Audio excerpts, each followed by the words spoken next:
একদিন সবুজ রঙের শক্তিশালী হাল্ক গভীর জঙ্গলের ভেতর দিয়ে হাঁটছিল।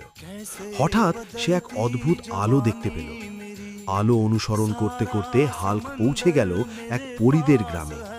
চারদিকে ছোট ছোট রঙিন ঘর, আকাশে উড়ছে ঝিলমিল করা পরী, গাছে গাছে জ্বলজ্বল করছে জাদুর আলো।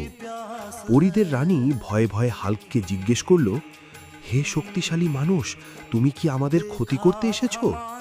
হাল্ক হেসে বলল, না না, আমি কাউকে কষ্ট দিই না, আমি শুধু পথ হারিয়ে ফেলেছি। ঠিক তখনই গ্রামের পাশের পাহাড় ভেঙে পড়তে লাগলো। সবাই ভয়ে চিৎকার করতে লাগলো। ছোট ছোট পরীরা কিছুই করতে পারছিল না। তখন হাল্ক এগিয়ে এলো। সে তার বিশাল শক্তি দিয়ে পাহাড়ের পাথরগুলো ধরে থামিয়ে দিল। পরীরা খুশিতে নাচতে লাগলো। রানী হাল্ককে ধন্যবাদ দিয়ে বলল, আজ থেকে তুমি আমাদের গ্রামের বন্ধু। পরীরা হাল্ককে জাদুর ফুল আর আলো দিয়ে সাজিয়ে দিল। সেদিন রাতে পুরো গ্রামে উৎসব হলো। হাল্ক বুঝল, শক্তি শুধু মারার জন্য নয়, সাহায্য করার জন্যই আসল শক্তি। শেষে হাল্ক পরীদের বিদায় জানিয়ে নিজের গ্রামে ফিরে গেল, কিন্তু তার হৃদয়ে রয়ে গেল পরীদের গ্রামের মিষ্টি স্মৃতি।